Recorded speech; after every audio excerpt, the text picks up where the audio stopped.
Hi, എല്ലാവർക്കും എൻ്റെ YouTube ചാനലിലേക്ക് സ്വാഗതം. നമുക്കിന്ന് തെങ്ങിൻ പൂങ്കുലാതി ലേഹ്യം ഉണ്ടാക്കാം. അതിനാവശ്യമായ മരുന്നുകൾ: നെല്ലിക്കത്തോട് 1, താനിക്കത്തോട് 1, കടുക്കത്തോട് 1 സമം ചേർത്ത് പൊടിച്ചത്, ചുക്ക് 2 ടേബിൾ സ്പൂൺ, കുരുമുളക് 2 ടേബിൾ സ്പൂൺ, സ്റ്റാർ 1, മഞ്ഞൾപ്പൊടി 1 ടേബിൾ സ്പൂൺ, ഉലുവ 2 ടേബിൾ സ്പൂൺ, ചെറുജീരകം 2 ടേബിൾ സ്പൂൺ, കരിഞ്ജീരകം 2 ടേബിൾ സ്പൂൺ, അയമോദകം 2 ടേബിൾ സ്പൂൺ, ചതുകൂപ്പ 2 ടേബിൾ സ്പൂൺ, എള്ള് 250, കൂവപ്പൊടി 1 കിലോ, ശർക്കര 750, കാരക്ക 500, കറുത്ത മുന്തിരി 250, 4 തേങ്ങയുടെ പാൽ, നെയ്യ് ചേർക്കുക.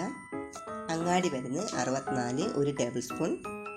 ഇത് നിങ്ങൾക്ക് ആവശ്യമുണ്ടെങ്കിൽ ചേർത്താൽ മതി. അരിപ്പൊടി, ഇടിമരുന്ന്, പൊടിമരുന്നിലൊക്കെ ചേർക്കുന്നതാണ് അങ്ങാടി മരുന്ന് 64. ഞാൻ ചേർത്തിട്ടുണ്ട്. ഇത് പ്രസവിച്ച സ്ത്രീകൾക്ക് പാലുണ്ടാകാൻ വേണ്ടിയിട്ടാണ് ഇത് കഴിക്കുന്നത്.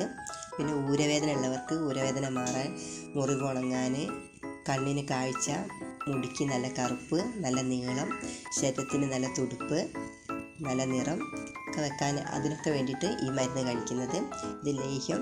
ഈ ലേഹ്യം ഉണ്ടാക്കുമ്പോൾ വീടിന് ചുറ്റും നല്ലൊരു മണം പരക്കും. പിന്നെ ഈ ശർക്കരയുടെ, കാരക്കയുടെ ഒക്കെ, മുന്തിരിയുടെ ആ മധുരം ഈ മരുന്നിലേക്ക് അലിഞ്ഞ് ചേരുമ്പോൾ ഈ ലേഹ്യം നല്ല രുചിയാർന്നൊരു ലേഹ്യമാണ് ആയിട്ട് മാറും. ഈ ലേഹ്യം നിങ്ങൾ കഴിക്കുന്നത് വളരെ നല്ലതാണ്, നല്ല രുചിയാണ്. എത്ര കഴിച്ചാലും വീണ്ടും വീണ്ടും കഴിക്കാൻ തോന്നുന്നൊരു ലേഹ്യമാണിത്. അത്ര നല്ല രുചിയാണ്. ഇതെല്ലാവരും ഉണ്ടാക്കി കഴിക്കുക.